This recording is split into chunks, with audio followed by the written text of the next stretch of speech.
हरे कृष्ण। तो पिछले बार हम वर्स नंबर 2.18 तक हमने डिस्कशन किया था। तो आज हम अपना डिस्कशन आगे बढ़ाते हैं। तो ये लास्ट वर्स था 2.18। The material body of the indestructible, immeasurable and eternal living entity is sure to come to an end. Therefore, fight, O descendant of Bharata. So ये भगवान कृष्ण अर्जुन को बोल रहे हैं। तो लास्ट पॉइंट जो हमने डिस्कस किया था कि fearing for the death of others is actually ignorance, because from anyhow the soul does not die. And here Krishna is telling कि अगर if you see from both points of view, there is no cause of lamentation, because living entity cannot die, because living entity एक आत्मा है, वो मारी नहीं जा सकती। तो बोल रहे हैं कि इस पॉइंट ऑफ व्यू से भी देखो तो तुम्हें परेशानी की कोई वजह नहीं है। और दूसरे पॉइंट ऑफ व्यू से देखो कि अगर तुम सोचो कि ये आत्मा नहीं, अगर ये शरीर ही है, तो शरीर को बचाया नहीं जा सकता। आज नहीं तो कल इन्हें ऐसे भी जाना ही है। तो अगर तुम दोनों पॉइंट ऑफ व्यू से देखो तो किसी भी पॉइंट ऑफ व्यू से तुम्हें परेशान होने का कोई जरूरत नहीं है। अगर तुम सोचते हो आत्मा है तो आत्मा को तो मारा ही नहीं जा सकता, और तुम सोचते हो कि शरीर है तो शरीर को बचाया ही नहीं जा सकता। तो अपनी ड्यूटी को क्यों सैक्रिफाइस करोगे? तो लड़ो फिर। तो ये भगवान लास्ट पॉइंट ये बता रहे हैं। तो अभी हम लोग वर्स 2.19 से अभी आगे बढ़ेंगे। तो यहाँ पे भगवान बता रहे हैं, neither he who thinks the living entity the slayer, nor he who thinks it is slain is in knowledge, for the self slays not, nor the is slain। यानी जो सोचता है कि मैंने किसी को मार दिया वो भी गधा है, और जो सोचता है कि मैं मर गया वो भी गधा है। ये यहाँ पे सिंपल लॉजिक में भगवान बोल रहे हैं कि ना कोई किसी को मार सकता है, ना खुद कोई मर सकता है, क्योंकि आत्मा कभी मरती ही नहीं है। एक ही चीज को भगवान अलग अलग एंगल से एक्सप्लेन करके दे रहे हैं। तो यहाँ पे एक चीज हमें नोट करना चाहिए कि this does not encourage killing of the body. यानी वैदिक इंजंक्शन है कि never commit violence to anyone uselessly unless you are authorised. There is authorised violence. जैसे कि यहाँ पे अर्जुन ऑथराइज्ड वायलेंस करने जा रहे हैं। He is authorised bye Krishna कि नाउ यू किल। जैसे कि एक गवर्नमेंट है, वो एक सैनिक को ऑथराइज करती है कि सीमा पे जाकर के लोगों को मारो। तो there is authorised killing and there is unauthorised killing. तो यहाँ पे अनऑथराइज्ड किलिंग इसको प्रमोट नहीं किया जा रहा कि आत्मा कभी नहीं मरती इसलिए मारो, ये बात यहाँ पर नहीं है। ठीक है ना? तो यहाँ पे नॉट डज एनिमल स्लॉटर, यहाँ पे ऐसा नहीं कि इसका मतलब कि आप जानवरों को मारो, ये सारी चीजें इनकरेज नहीं की जाती। तो भगवत गीता का कुछ लोग मिस इंटरप्रिटेशन निकाल करके ये सब कंक्लूजन्स निकालते हैं कि आत्मा तो मरती नहीं है तो मार सकते हैं। तो नहीं, ऐसा नहीं। आप किसी व्यक्ति को नहीं मार सकते और किसी जानवर को भी नहीं मार सकते, ये हमें ध्यान में रखना होगा। Because killing of the body by anyone without authority is abominable and this is punishable by the law of the state as well as by the law of the Lord। तो स्टेट भी punishable है, by law of the state भी ये punishable है कि आपके राज्य का, आपके सरकार का, गवर्नमेंट के नियम के हिसाब से भी आप किसी को मारते हैं तो पनिशेबल है, और भगवान के लॉ के हिसाब से भी। लेकिन मॉडर्न लॉ के हिसाब से जानवरों को मारना पनिशेबल नहीं है। वैदिक लॉ के हिसाब से जानवरों को मारना भी पनिशेबल था, लेकिन भगवान के लॉ के हिसाब से जानवर को मारे चाहे आदमी को मारे, दोनों को मारना पनिशेबल है। तो हम अपने लॉ बदल सकते हैं, लेकिन भगवान के लॉ इटर्नल रहते हैं, वो बदलते नहीं है। तो भगवान के लॉ के हिसाब से we cannot kill either the human beings और द एनिमल्स। लेकिन यहाँ पे अर्जुन जो यहाँ पे लोगों को मारने जा रहे हैं, तो अर्जुन यूजलेसली नहीं मार रहे हैं, वो भगवान के ऑर्डर पे मार रहे हैं, विम्सिकली नहीं। इसीलिए हिज किलिंग इज ऑथराइज्ड, और इसीलिए उनको सिंफुल रिएक्शन नहीं लगेगा। आप किसी का गन लेकर के अगर शूट करके मर्डर करके आएंगे तो आपको जेल हो जाएगा।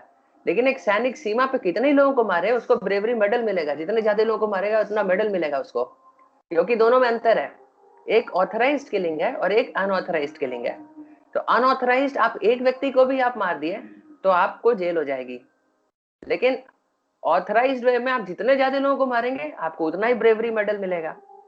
तो वही यहाँ पे बता रहे हैं कि अर्जुन का किलिंग भगवान ने ऑथराइज किया है, इसलिए ही सपोज टू फाइट। उसे ये सब सोचने की जरूरत नहीं है कि मैं कैसे वायलेंस कर सकता हूँ, क्योंकि ऑथराइज्ड किलिंग है। तो रिलीजियस किलिंग हमारे शास्त्रों में भी सैंक्शन किया जाता है। जैसे कि मनु संहिता एक ये क्या शास्त्र है जिसमें मनुष्यों के लिए, इसीलिए उसका नाम है मनु संहिता। ये मनुष्यों के लिए सारे जितने नियम होते हैं जो उन्हें पालन करना चाहिए वो सारी चीजें उसमें बताई गई हैं। तो उसमें क्लियरली बताया जाता है कि अगर कोई व्यक्ति ने किसी का मर्डर किया है, किसी का हत्या किया है, तो उसके लिए पनिशमेंट क्या है कि उसको भी मार दिया जाए। ये शास्त्र का नियम है। अलग अलग देश की गवर्नमेंट अपना अपना नियम बना सकती है, लेकिन शास्त्र का नियम है कि कोई किसी का मर्डर करता है तो उसको भी मार देना चाहिए। ये शास्त्र बताते हैं। अब इसके पीछे ऐसे नहीं बस रूल बता दिए, उसका लॉजिक भी बताते हैं, क्योंकि शास्त्र निर्दयी नहीं है, वो सबका भला ही चाहते हैं। इवन इस क्रिमिनल का ही भला चाहते हैं, लेकिन उसका भला किस चीज में, उसको मारने में उसका भला है। क्योंकि देखिए कुछ जघन्य पाप होते हैं, किसी की हत्या करना एक बहुत बड़ा पाप है, और किसी ने ऐसा पाप किया है कि उसने किसी की हत्या की है, तो मतलब उसके ऊपर एक बहुत बड़ा सिंफुल रिएक्शन है।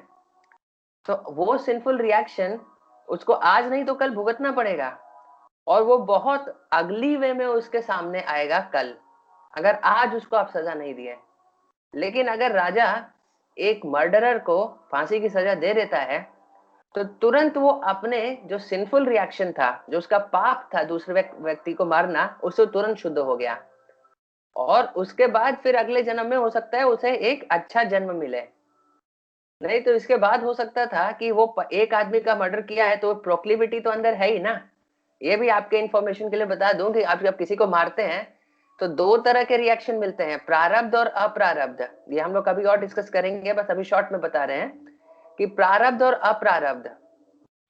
प्रारब्ध है कि आपने किसी को मारा तो तुरंत उसका रिएक्शन आपको मिलता है कि आपको भी मारना चाहिए, तो फिर वो आपका जो प्रारब्ध था वो चला गया। लेकिन अप्रारब्ध क्या होता है कि आपके अंदर वो पाप फिर से दोबारा करने की इच्छा और प्रबल हो जाती है। जैसे किसी ने एक बार मारा तो पहली बार उसे मारने में बहुत झिझकेगा, पहली बार मारने में उसे बहुत डर लगेगा, लेकिन एक बार मारा तो अब दूसरे व्यक्ति को मारने में उसे उतना डर नहीं लगेगा, और इसी के बाद फिर लोग सीरियल किलर बन जाते हैं। तो अगर उस व्यक्ति का भला आपको करना है तो पहले आदमी को मारा, तुरंत उसके बाद उसे मौत की सजा अगर मिल जाती है तो उसका जो प्रारब्ध था वो तो चला गया, और अप्रारब्ध यानी टेंडेंसी, जो प्रोक्लिविटी होती है, वो बिल्डअप होने से आपने रोक दिया। समझ में आ रही है बात ना? तो उस तरीके से आपने उसे रोक दिया, तो इस कारण से उसका भला हुआ। क्योंकि अगर वो जीवित रहता है तो हो सकता है कि ये प्रोक्लिविटी फिर से वापस आएगी, एक बार किया है तो दोबारा करेगा, और इस तरह से और पाप वो एक्यूमुलेट करेगा अपने पास। इसलिए वैदिक ये इंजंक्शन है मनु संहिता में कि किसी ने एक व्यक्ति ने किसी का मर्डर किया तो तुरंत मार दीजिए, उसे भी सजा, उसे फांसी की सजा होनी चाहिए, क्योंकि इससे वो अपना अप्रारब्ध यानी प्रोक्लिबिटी और बिल्डअप करने के लिए उसके पास मौका नहीं रहेगा, और साथ ही उसने जो पाप किया उसका प्रायश्चित भी हो गया, और अगले जन्म में वो फिर से एक फ्रेश प्योर स्टार्ट फिर से कर सकता है और अपने स्पिरिचुअल लाइफ में फिर आगे बढ़ सकता है। तो इससे उसका भला हुआ, मर्डरर का भी भला हुआ। तो इसलिए शास्त्र ये नियम बताते हैं। अब अलग अलग देश अपने अलग अलग नियम बना सकते हैं कि किसी के मर्डर को क्या करना चाहिए, लेकिन शास्त्रों का एक क्लियर नियम है।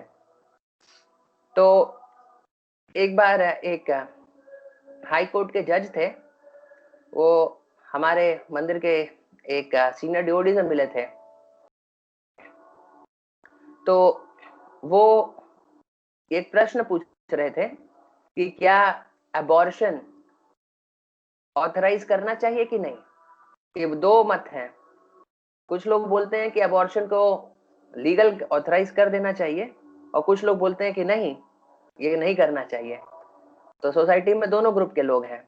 तो वो हाई कोर्ट के जज थे, हमारे एक सीनियर डिवोटी से पूछ रहे थे कि अबॉर्शन को लीगल करना चाहिए कि नहीं। तो वो बता रहे थे उन्होंने इसका क्या जवाब दिया। वो बोले कि आप किसी क्लब के मेंबर हैं। तो वो बोले कि हाँ, मैं ये रोटरी क्लब है उसका मेंबर हूँ। तो बोले कि आपके क्लब की मीटिंग्स तो होती होंगी। बोले कि हाँ, हमारे क्लब का खुद का एक पूरा हॉल है, बिल्डिंग है, वहां पर हम लोग मिलते हैं। तो ये सीनियर डिवोटी जो थे, प्रभु जो बोल रहे थे, तो मैंने उनसे ये बताया कि क्या आप अपने क्लब में ऐसा नियम बना सकते हैं कि ये हमारा क्लब है, इस क्लब के अंदर लोग एक दूसरे का मर्डर कर सकते हैं। हमारा क्लब है ना, क्लब का हमारा क्लब है तो हमारे क्लब का नियम हम बना सकते हैं, लेकिन आप ऐसा नियम नहीं बना पाएंगे ना। तो इतने से उनको सब समझ में आ गई बात कि आपका क्लब है, लेकिन आप क्लब में ऐसा नियम नहीं बना सकते कि हमारा क्लब है, यहाँ के रूल्स हम बनाते हैं। आप क्लब के खुलने का समय, बंद होने का समय है और बाकी नियम आपको जो बनाना है बनाइए, लेकिन आप ऐसा नियम नहीं बना सकते कि हमारा क्लब है तो यहाँ पे एक दूसरे का मर्डर करना अलाउड है। आप रूल वो बना भी देंगे तो सरकार का नियम आपको नहीं छोड़ेगा। आप मर्डर करेंगे तो सरकार तो पकड़ेगी ही, गवर्नमेंट तो पकड़ेगी। उसी प्रकार गवर्नमेंट अपने रूल्स बना सकती है कि अबॉर्शन अलाउड है नहीं अलाउड है, मर्डर करना क्या सजा मिलेगी, अलग अलग चीजों के बारे में। लेकिन इस लॉ के ऊपर, जैसे रोट्रैक्ट क्लब के लॉ के ऊपर गवर्नमेंट का लॉ है, उसी तरह गवर्नमेंट के लॉ के ऊपर भगवान का लॉ है। तो भगवान के लॉ के हिसाब से जो चीज नहीं अलाउड है वो हम अगर अलाउ करवा दे अपने रूल से, तो आप गवर्नमेंट के पनिशमेंट से बच जाएंगे कि भगवान के पनिशमेंट से नहीं बचेंगे। तो abortion in one sense is a kind of murder, no less than murder, तो it's not allowed. Very simple logic रहता है। तो इसीलिए हमें कभी कोई नियम जानना है तो हमें मनु संहिता में देखना चाहिए, जिसमें ये सारे लॉज, कोड्स ये सारे दिए हुए हैं कि इंसानों के लिए क्या चीज करना है क्या नहीं करना है, डूज एंड डोंट्स ना, प्रोहिबिशंस एंड पॉजिटिव एक्टिविटीज, सारी चीजें बताई गई हैं। तो उसी प्रकार रिलीजियस किलिंग भी ऑथराइज किया गया है मनु संहिता में।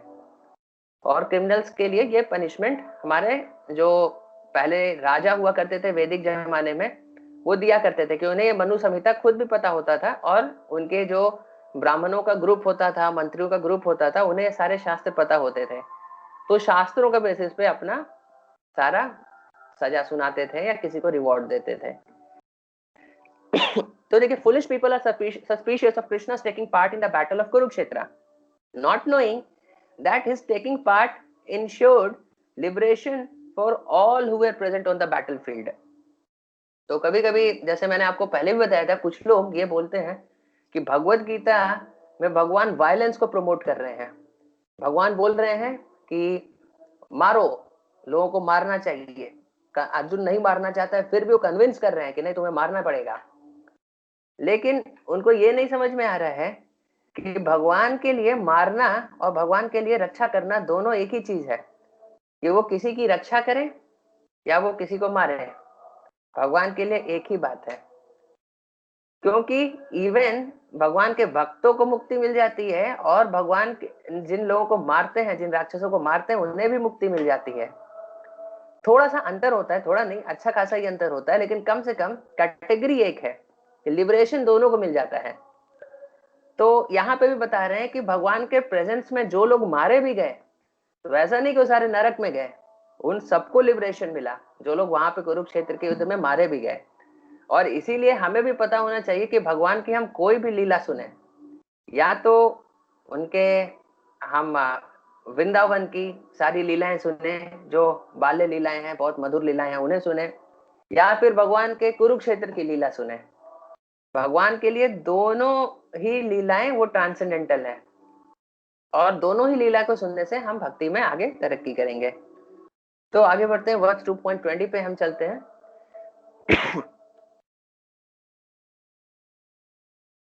तो यहाँ पे भगवान फिर बोल रहे हैं कि for the soul there is neither birth not death at any time, he has not come into being, does not come into being and will not come into being.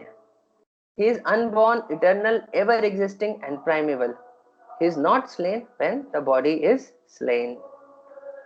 तो यहाँ पे भगवान बता रहे हैं, देखो आत्मा जो होती है वो अनचेंजेबल है, यानी जो बॉडी के 6 ट्रांसफॉर्मेशन है वो उसमें नहीं होते हैं। बॉडी के 6 ट्रांसफॉर्मेशन क्या है? Birth, growth, maintenance, production of by products और ऑफ स्प्रिंग्स यानी children etcetera, and then dwindling and death. यानी birth, growth, maintenance, production of offsprings, dwindling and death, ये 6 जो स्टेजेस होते हैं बॉडी के। सोल के लिए ऐसा नहीं है। यानी एक जो गोद में बच्चा रहता है उसकी आत्मा जैसी है, वो जब बुढ़ा हो जाए तो भी उसकी आत्मा वैसे ही रहेगी, शरीर बदल जाता है। लेकिन आत्मा बदलती नहीं, वो सदा सदा के लिए एक ही जैसी रहती है। तो यहाँ पर हम इसको ऐसे समझ सकते हैं जैसे कि sunlight, like the sparks of sunlight, souls is qualitatively same as a super soul but quantitatively infinitesimal। देखिए हमने ये पहले भी एक बार डिस्कस किया था कि जो सूर्य की किरणें होती हैं उसमें बहुत सारे छोटे छोटे फोटॉन्स होते हैं, है ना। बहुत सारे छोटे छोटे स्पार्क मिला करके सूर्य की सारी किरण बनती है ना। तो हम क्या है, भगवान वो सूर्य हैं जिससे अनंत प्रकाश निकल रहा है और हम उसके छोटे छोटे लाइट के मॉलिक्यूल्स हैं, है ना, like small sparks of sunlight, हम उस तरीके से हैं। तो वो छोटे से स्पार्क और बिग फायर में सिमिलैरिटी क्या है कि दोनों फायर हैं, है ना, लेकिन अंतर क्या है कि एक बहुत छोटा है और एक बहुत बड़ा है। तो उसी प्रकार हम भी हैं कि भगवान सच्चिदानंद विग्रह हैं, हम भी सच्चिदानंद विग्रह हैं। भगवान का शरीर सच्चिद आनंद का बना है, हमारा भी शरीर सच्चिद आनंद का बना है। जैसे आग का एक छोटा सा स्पार्क जिस चीज का बना है, आग का बड़ा सा गोला जो सूरज है वो भी वैसे ही बना है, उसी चीज का बना कंस्टिट्यूएंट सेम है, मटेरियल सेम है, लेकिन अंतर क्या है, क्वांटिटी का अंतर है कि वो बहुत छोटा है और ये बहुत बड़ा है। इसीलिए जब एक छोटा सा स्पार्क है वो अगर आग को छोड़ करके बाहर निकलता है तो बुझ जाता है, लेकिन बड़ी भगवती हुई आग वो बुझती नहीं, कई बार उस पर पानी डालने से और तेजी से भभक उठती है, तो उल्टा हो जाता है। तो इसीलिए भगवान hence soul can be covered by ignorance but not super soul. जैसे आग का एक छोटा सा स्पार्क है that can be covered by ignorance, लेकिन the supreme lord he can not be covered by ignorance, right. देखिए दूसरे तरीके से हम समझ सकते हैं जैसे कि एक ओशियन है और ओशियन है और एक ड्रॉप है, एक ड्रॉप को अगर आप डेजर्ट पे डालेंगे तो तुरंत वो गायब हो जाएगा, एग्जिस्टेंस ही नहीं पता चलेगा उसका, अगर आप रेगिस्तान में एक बूंद डालते हैं। लेकिन ओशियन का एग्जिस्टेंस कभी समाप्त नहीं हो सकता। तो इसी प्रकार हम हैं और भगवान है, भगवान एक समुद्र के जैसे हैं और हम एक छोटे से ड्रॉप के जैसे हैं। इसीलिए हम अगर रेगिस्तान के टच में आते हैं तो हम एकदम अपना आइडेंटिटी लूज कर बैठते हैं, यानी हम इग्नोरेंस से कवर हो जाते हैं, लेकिन भगवान के साथ ऐसा कभी नहीं होगा। तो ये अचिंत भेदा भेद तत्व है जो चैतन्य महाप्रभु ने ये फिलॉसफी हमें देकर गई है कि कुछ लोग बोलते हैं कि हम खुद ही भगवान हैं, गलत, और कुछ लोग बोलते हैं नहीं भगवान हमसे एकदम अलग है, हम एकदम नहीं, दोनों ही बातें गलत है। वास्तव में भगवत गीता और चैतन्य महाप्रभु जो हमें फिलॉसफी बता रहे हैं वो ये है कि अचिंत भेद अभेद है, यानी भेद भी है अभेद भी है, यानी भगवान में और हम में अंतर भी है और अंतर नहीं भी है।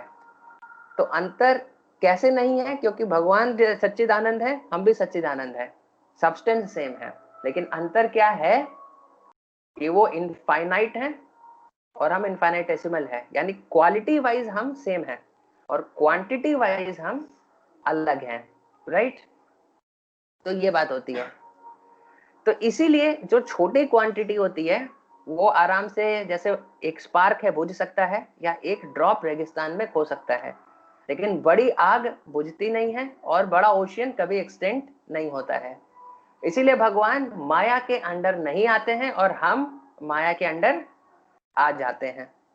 तो this is the right understanding हमारा और हमारे भगवान के बीच में रिलेशनशिप का, ठीक है।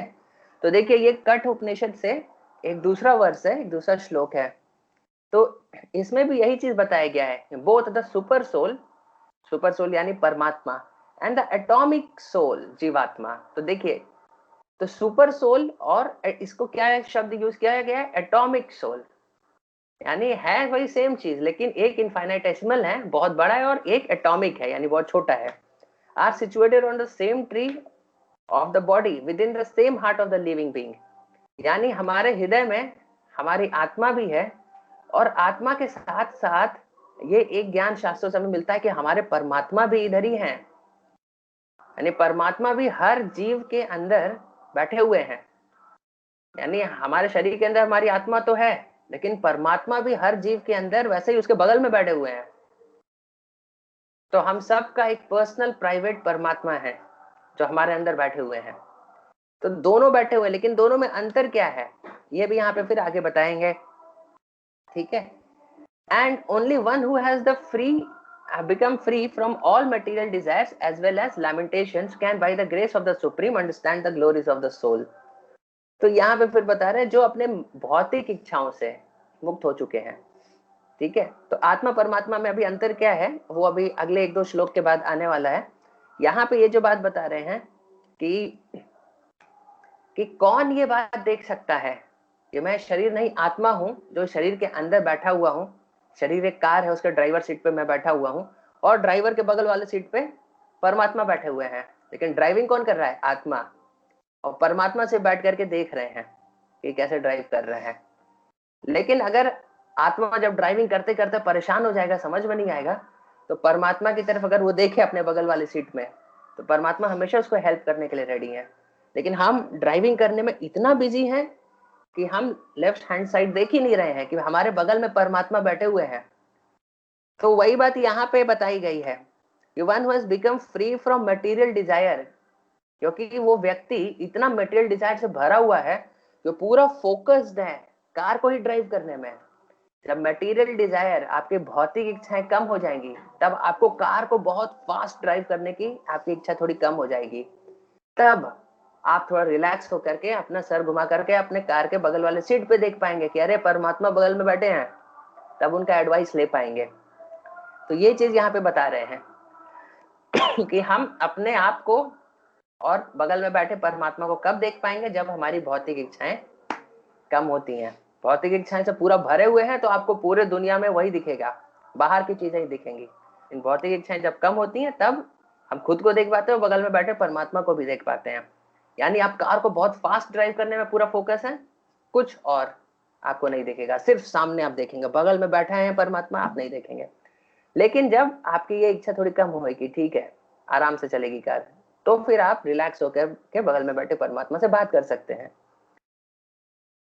वर्ष पे बढ़ते हैं 2.21।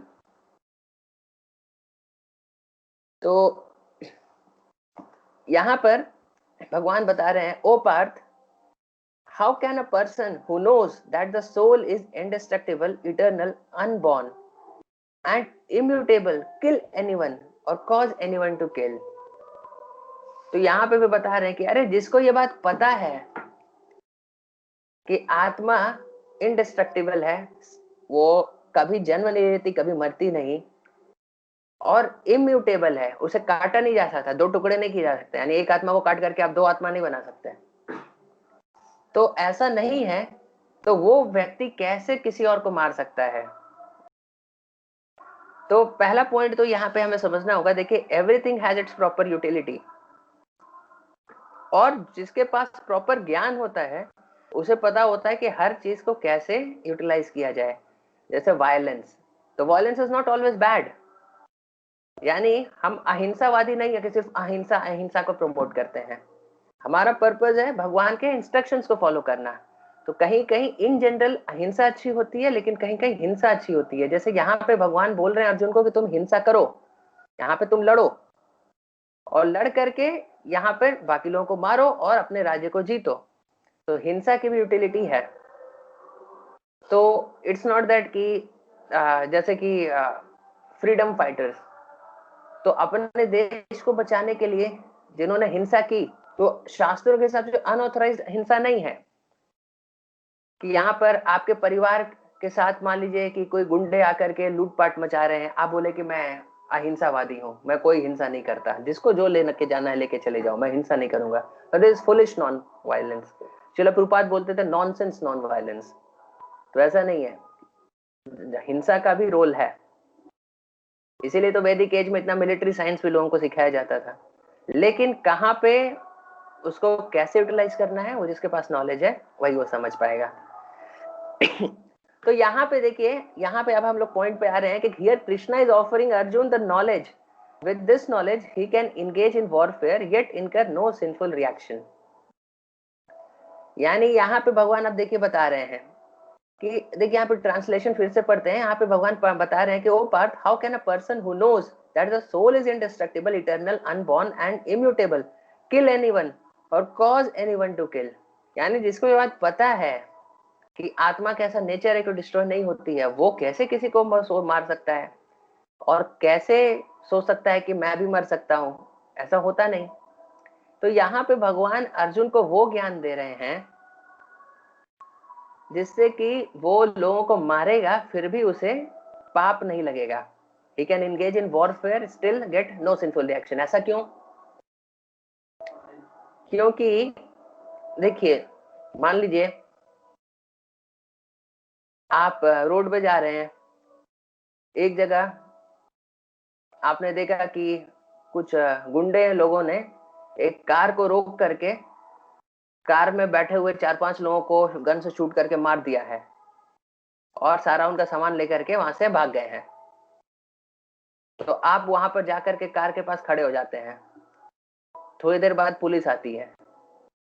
पुलिस आकर के आपसे पूछती है कि अरे, ये कार में जो लोग हैं इनको किसने मारा और ये लूटपाट किसने की? आप बोलेंगे यहाँ पर कौन खड़ा है? मैं खड़ा हूं ना। तो और कौन कर सकता है ये सब काम? आर यू श्योर आपने ये सब किया है?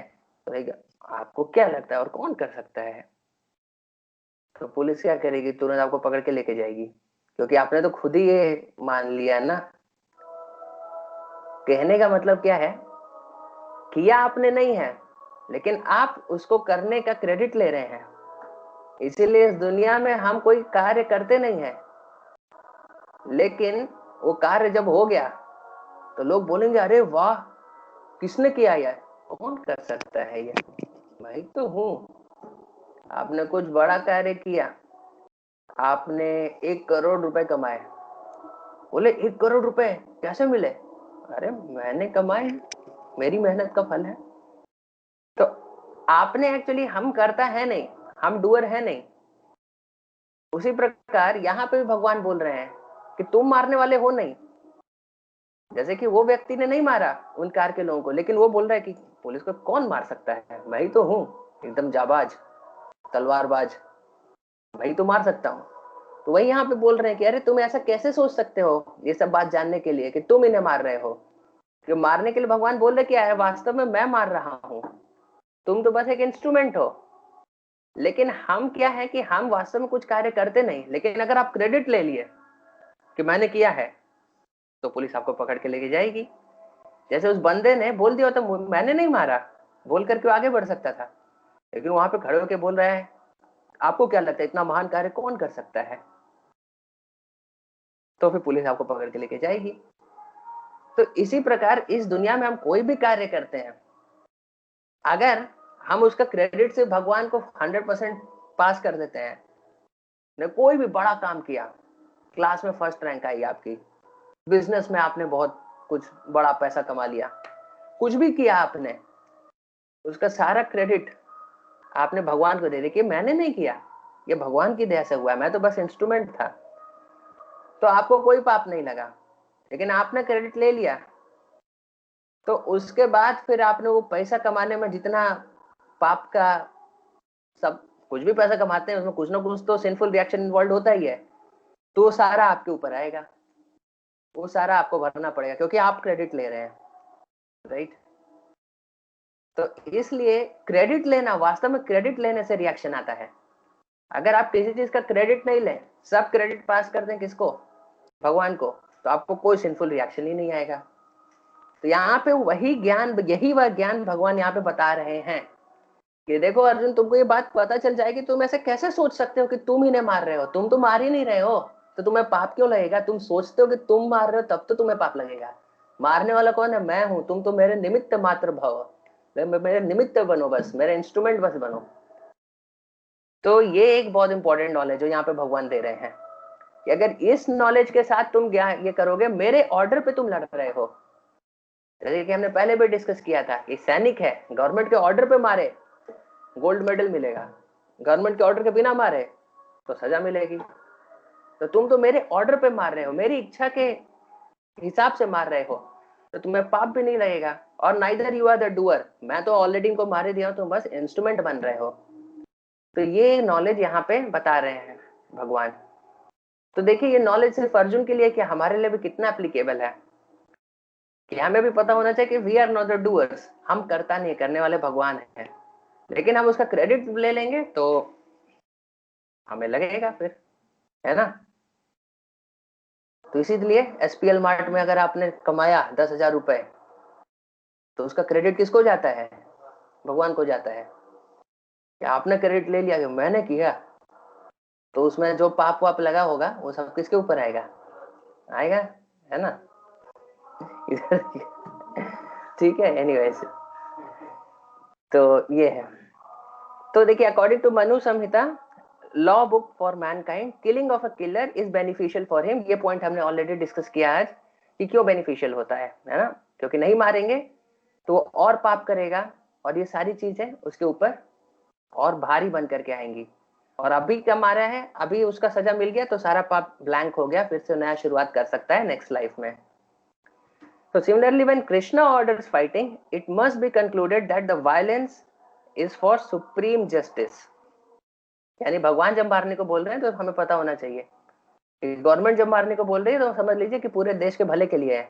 उसी तरह भगवान जब मारने को बोल रहे हैं तो हमें पता होना चाहिए कि ये सबके भले के लिए भगवान मारने को बोल रहे हैं। तो हमें भगवान के ऑर्डर को कंसिडर नहीं करना चाहिए कि करें कि नहीं करें। भगवान का ऑर्डर है तो हमें तुरंत करना क्या है। तो surgical operation is not meant to kill the patient but to cure him. जैसे आप सर्जिकल ऑपरेशन करते हैं तो पेशेंट को मारने के लिए नहीं करते, वो उसके इलाज के लिए करते हैं। तो this is like a surgical operation जो भगवान अर्जुन के थ्रू करा रहे हैं यहाँ पर। Therefore, the fighting to be executed by Arjun at the instruction of Krishna is with full knowledge, and therefore there is no possibility of sinful reaction. What full knowledge? Knowledge is this, that I am not the doer.